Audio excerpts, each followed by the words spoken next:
ध्यानाभ्यास के लिए कृपया अपने नेत्रों को बंद कर लीजिए। भौतिक जगत से अपना ध्यान हटाइए। बाहर सब मूर्त रचनाएं हैं जो हमें आकर्षित करती हैं, पर वे किंचित भी सुख स्वभावी नहीं है। हम स्वयं ही सुख स्वभावी हैं। हमारे अपने अमूर्त का यही एकमात्र सुख स्वभावी है।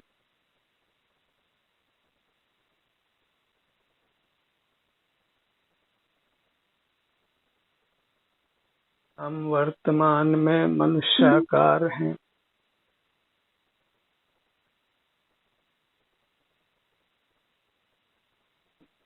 अपनी मूर्त ही एकमात्र हमको आनंद देने में समर्थ है। हमारा अमूर्त शरीर और उसके अंग उपांग वे सर्व ही सुख से रचित हैं। उनसे युक्त रहकर ही हम सुख का अनुभव कर सकते हैं। बाहर प्रकृति की रचनाएं कितनी ही मनोरम क्यों न हो, अन्य भौतिक पदार्थ कितने ही इंद्रियों को सुहावने लगते हों, पर वे सुख स्वभावी नहीं होने से सुखदाता नहीं है। उनमें सुख का भ्रम छोड़ना है। हम स्वयं ही सुख स्वभावी हैं, इसलिए हमें अपने से ही युक्त होना है। अपनी मूर्त ही परमात्मा की मूर्त है। आत्मा ही उत्कृष्ट होने से परमात्मा है। अपने अमूर्त शरीर को ही परमात्मा या भगवान मानकर हमें इससे युक्त रहना है। परमात्मा को कहीं बाहर ढूंढना नहीं है। आप ही अंतरंग में परमात्मा है और हम परमात्मा को बाहर ढूंढते हैं, और बाहर उसकी उपलब्धि कदापि संभव नहीं है, क्योंकि आत्मा परमात्मा अमूर्त है और वह इंद्रिय गोचर नहीं है। अपना ही आत्मा परमात्मा स्व संवेदन गोचर होने से हमें उसकी उपलब्धि हो सकती। उसके लिए मात्र बाहर से दृष्टि हटाना है, उस समय अंतर्दृष्टि बनती है और हमें सुख शांति का अनुभव होता है। अपने को भूलकर ही जीव हैरान है और अपने को पाकर ही जीव सुखी होता है।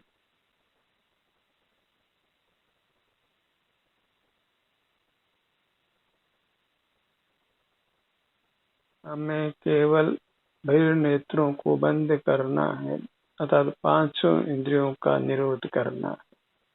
मन से भी बाहर की दुनिया के बारे में कुछ विचार नहीं करना है। और आप वास्तव में विचार का विषय नहीं है, आप मात्र अनुभव गोचर है। अनुभव से ही अपनी उपलब्धि है। जब सिर से पांव तक हम अपना ध्यान कहीं पर भी लाते हैं तो हमें शांति का अनुभव होता है। हम रागादि दोषों से मुक्त होते हैं।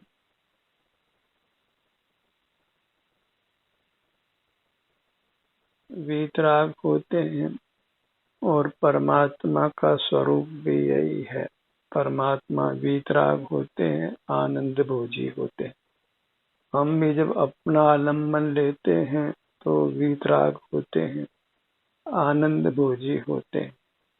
यदि परमात्मा होना इष्ट है, भगवान होना इष्ट है, तो नेत्रों को बंद कर अपने ध्यान को अपने सिर से पैरों तक ही लाइए, यहीं पर रखिए, यहीं पर उपस्थित रहिए।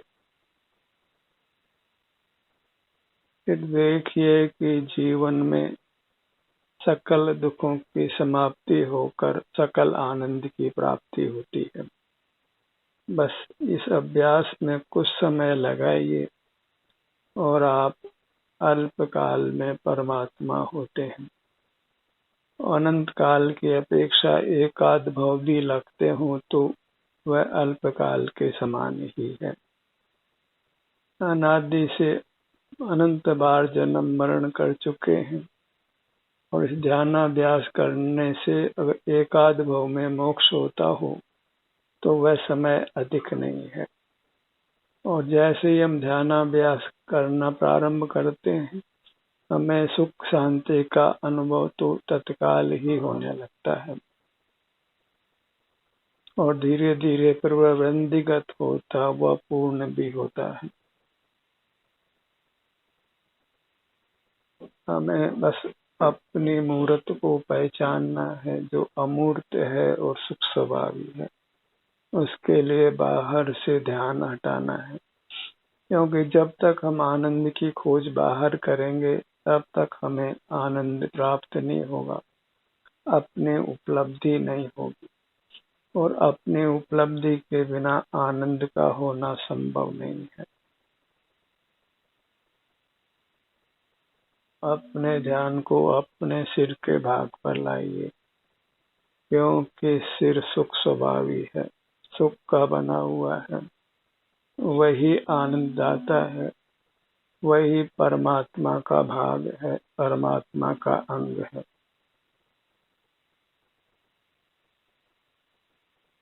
अपना सिर का भाग ही आनंद का स्रोत है, शांति का स्रोत है, परमात्मा का अंग है। अपने प्रति आदर भाव हो, भक्ति का भाव हो तो सहज ही हम अपनी ओर झुकते हैं, अपनी ओर ढलते हैं और सुख शांति को पाते हैं। अपने ध्यान को अपने ललाट भाग पर लाइए।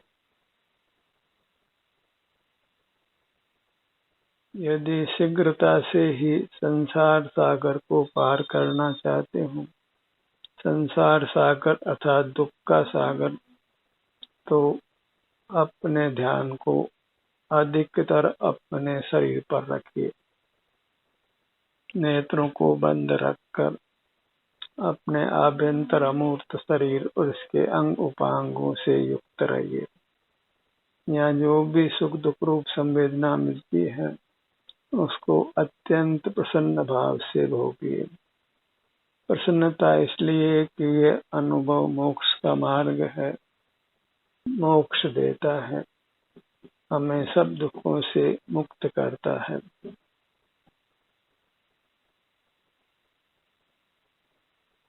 हमारे हर अंग उपांग दिव्य है, चूंकि जीव देव है, परमात्मा है, इसलिए उसका हर अंग दिव्य है।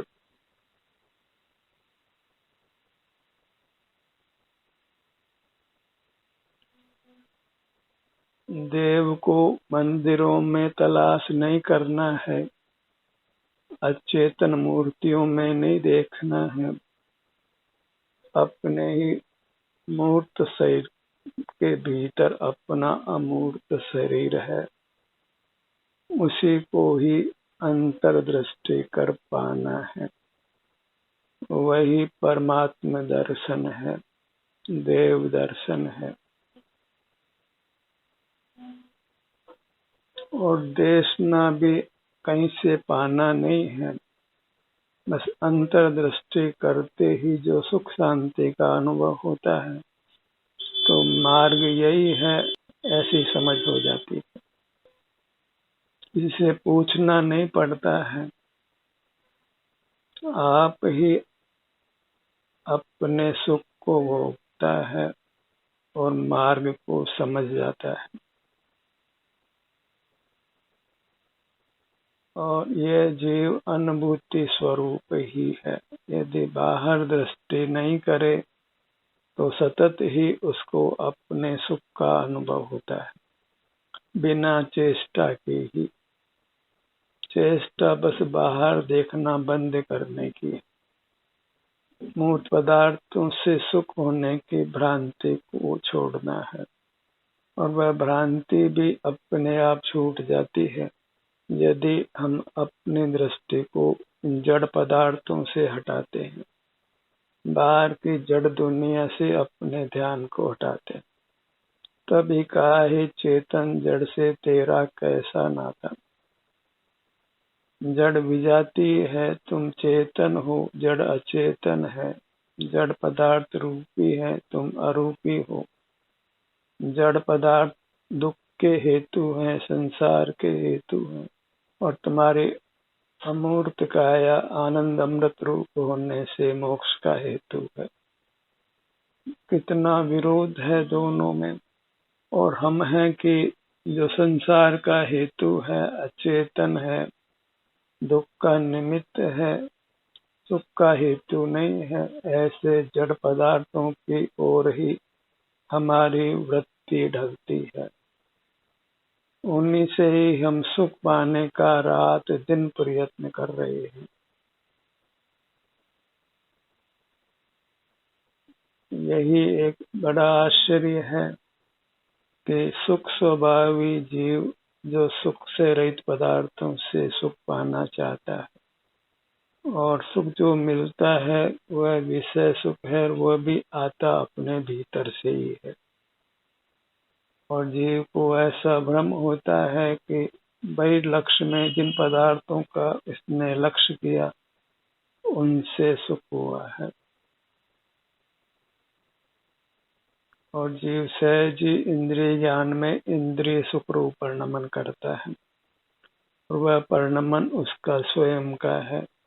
विषय सुख की पर्याय स्वयं उसके भीतर से आती है, विषयों में से कदापि नहीं आती। मीठे का जो ज्ञान हुआ वो ज्ञान की पर्याय भी हमारे भीतर से आती है। स्वादिष्ट भोजन किया तो स्वादिष्ट भोजन का स्वाद, उसका ज्ञान भी हमारे भीतर से ही आता है। जड़ पदार्थ तो निमित्त मात्र है। दर्पण में जो वस्तु प्रतिबिंबित होती है वह प्रतिबिंब भी दर्पण की रचना है, सामने वाले व्यक्ति की रचना। ऐसे विषय सुख विषय की रचना बिल्कुल नहीं है, वह हमारी अपनी ही रचना है। तो मूर्त पदार्थों का वास्तव में हमारे प्रति कुछ कर्तृत्व नहीं है। जो कुछ हमें प्राप्त होता है, जो कुछ परिणाम आता है, हमारे भीतर से आता है। इसलिए अपने भीतर के प्रति ही आपको ढलना है, झुकना है, नमना है, अपने में ही उपस्थित रहना है। और दुखों से निवृत्ति का दूसरा उपाय नहीं है। अन्य उपाय तो नाना जन्मों में हमने सब कर लिए।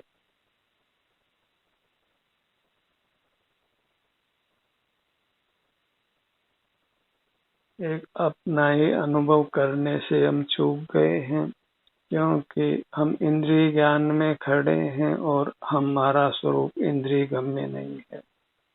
अपने स्वरूप को पहचानने और उससे युक्त रहने के लिए हमें इंद्रिय ज्ञान से हटना होगा, इंद्रिय ज्ञान को रोकना होगा, मूर्त पदार्थों को देखना जानना बंद करना होगा। और फिर भले आप किसी भी आराम की मुद्रा में रहिए, आपको उस मूर्त पदार्थों से अपने संबंध को छुड़ाना है। मूर्त पदार्थों के साथ ही हमारा वज्र जैसा संबंध बना है, जिसको हमें यत्न से छुड़ाना है, और उसको हम छुड़ा सकते हैं। और उसमें हमारी अमूर्त काया यानी अपने ही शरण है। हमें अंतर्दृष्टि कर अपने सन्मुख रहना है और अपने सन्मुखता में कदाचित शरीर में वेदना भी हो तो उसको सैर से भोगना है, क्योंकि इससे हम सारे भौतिक जगत की परतंत्रता से अपने को मुक्त करते हैं, स्वाधीन होते हैं। देश की स्वतंत्रता की लड़ाई में कितने लोगों ने जेलों को भोगा है, मारपीट को भोगा है, प्राण भी गंवाए हैं, बस स्वाधीनता चाहिए। और हमको भी अनंत काल के लिए स्वाधीन होने के लिए अपने सन्मुख होने पर कदाचित शरीर में वेदना भी हो तो उस वेदना को सैर से झेल लेना है। देश की आजादी के लिए लोगों ने सैर से गोलियां भी खाई है, लाठियां भी खाई है, और हमें तो कोई इसमें गोली भी पड़ती नहीं है, लाठियां भी पड़ती नहीं है। बस कदाचित शरीर के किसी भाग में वेदना है तो उसको भी हमने अनुभव में ले लेना है। अपने ध्यान को अपने भ्रूमध्य पर लाइए और यहाँ लाने से जो शांति होती है उसको महसूस कीजिए। जो भी कुछ शरीर में इस भाग में वेदना आराम की स्थिति है उसको भी सहज अनुभव में लीजिए। दोनों नेत्र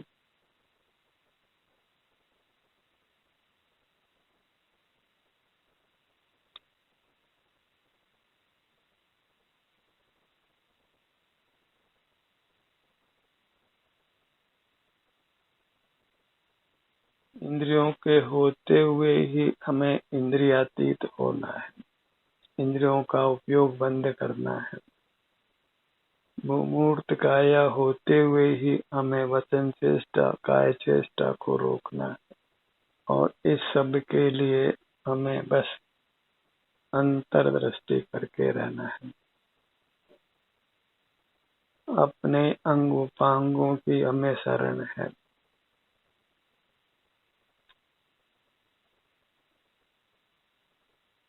अपने अंग उपांगों के स्वास्थ्य की स्थिति को, आराम वेदना की स्थिति को अनुभव करने से हम बद्ध मूर्त कर्मों से छूटते। अनुभव को ही साबुन समान माना गया है। जैसे साबुन वस्त्र पर, शरीर पर लगाने से वस्त्र शरीर साफ होता है, ऐसे ही अपने अनुभव रूपी साबुन से हमारी अमूर्त काया मूर्त कर्मों के बंधन से छूटकर उसका सुख स्वभाव प्रकट होता है। वह हमें सुख का अनुभव कराती है।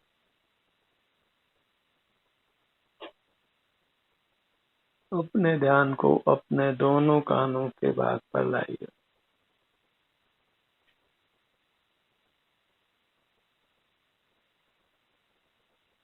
ऐसे ही हम जब अपने ध्यान को अपने विभिन्न अंगों पर बारी बारी से लाते हैं तो ये ध्यान मोक्ष का मार्ग होता है। इसके ऊपर जब बाह्य जगत से जुड़कर रहते हैं तो वह संसार मार्ग है। भले फिर हम कितने ही सावधानी क्यों न बरतें, कितना ही बुद्धि बल का प्रयोग क्यों न करें, बाहर की सावधानी कितने ही करें, यदि हम बाहर ही रहते हैं तो बाहर की सावधानी का कोई मतलब नहीं। सावधानी का मतलब ही अपने स्वरूप से युक्त रहना है। स्वरूप की सावधानी ही वास्तविक सावधानी है। अपने स्वरूप से युक्त रहना, जो सिर से पांव तक है, उसी में लीन रहना है, मगन रहना है। और इससे सहज ही काय चेष्टा रुकती है, हम अकंप होते हैं। वचन चेष्टा रुकती है और हम मौन होते हैं। आहार आदि का सेवन कम होता है, नहीं होता है। सहज इससे उपवास पड़ता है। निद्रा भी कम होती है क्योंकि हमको थकावट नहीं होती है, हम सदा विश्राम में ही रहते हैं। इस प्रकार इस स्वानुभव के प्रयत्न में इंद्रियों की जय होती है, मन की जय होती है, बुद्धि विलास का उपयोग नहीं करते हैं, आसन जय होती है, अमाकंप होते हैं। कितना ही हम ध्यान के लाभों का वर्णन करें उसका अंत नहीं आता है, क्योंकि ध्यान में सर्व लाभ गर्भित हैं। इससे हम संपूर्ण सुख को पाकर परमात्मा ही हो जाते हैं और अनंत काल तक परमात्मा ही बने रहते हैं और इसमें किसी पर की शरण की जरूरत भी नहीं है। अपने शरण में आकर हम दुखों से निवृत्त होते हैं और सुख को पा लेते हैं। अपनी शरण अर्थात अपने अंगों के सन्मुख रहना, अपने उपांगों के सन्मुख रहना और वहाँ जो भी सुख दुख की स्थिति है उसको समभाव से प्रेम से अनुभव में लेना और अपनी मूर्त के प्रति संपूर्ण आदर भाव भक्ति का भाव रखना, क्योंकि यही वास्तविक साक्षात परमात्मा है।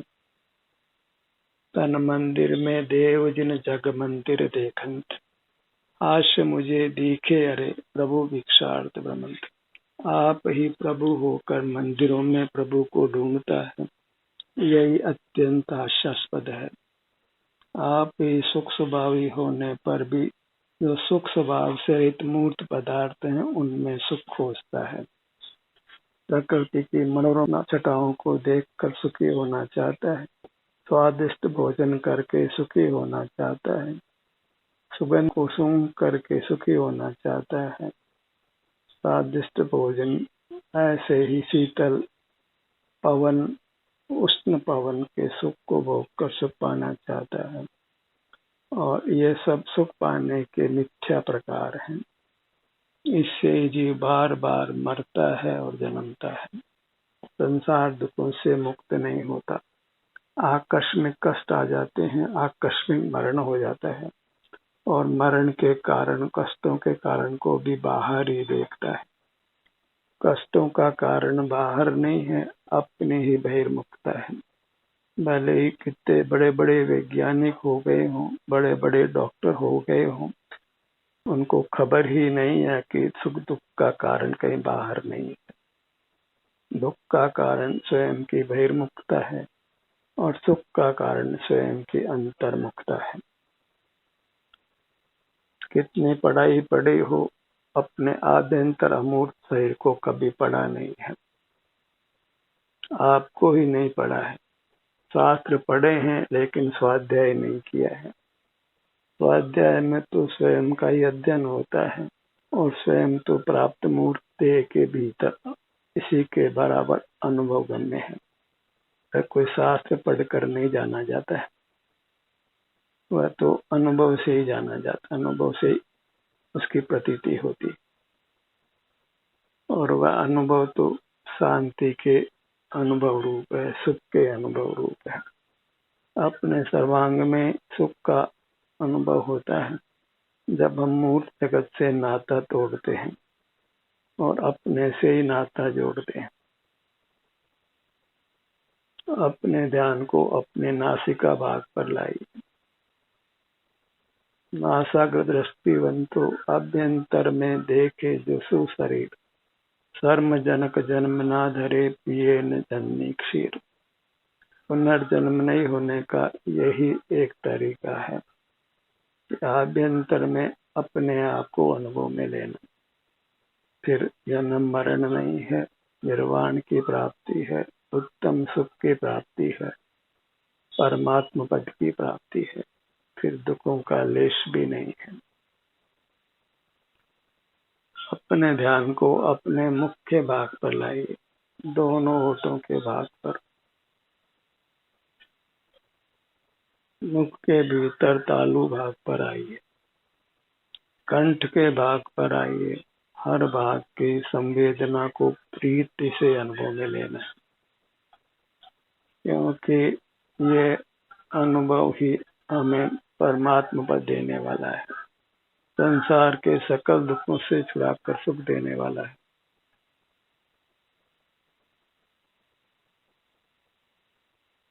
अपने ध्यान को अपने सीने के मध्य में लाइए, हृदय स्थान पर आइए। कुछ भी विचार नहीं करना है, क्योंकि सुख विचार गम में नहीं है, सुख अनुभव गम में है।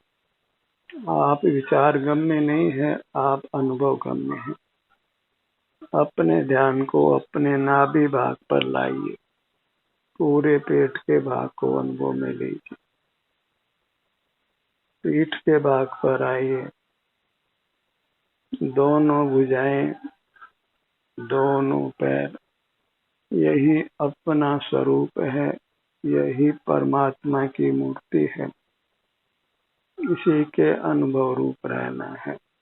यही परमात्मा दर्शन है, परमात्मा की उपलब्धि है, परमानंद की उपलब्धि है। यही वास्तव में मोक्ष की प्राप्ति है। यही बने रहने से हमें शाश्वत मोक्ष की प्राप्ति होती, शाश्वत परमात्मा पद की प्राप्ति होती है। अपनी महिमा लेकर अपने ही सन्मुख रहने का रात दिन प्रयत्न करिए। ज्ञानाभ्यास का ये सत्र यही समाप्त होता है। आपकी सहभागिता के लिए धन्यवाद।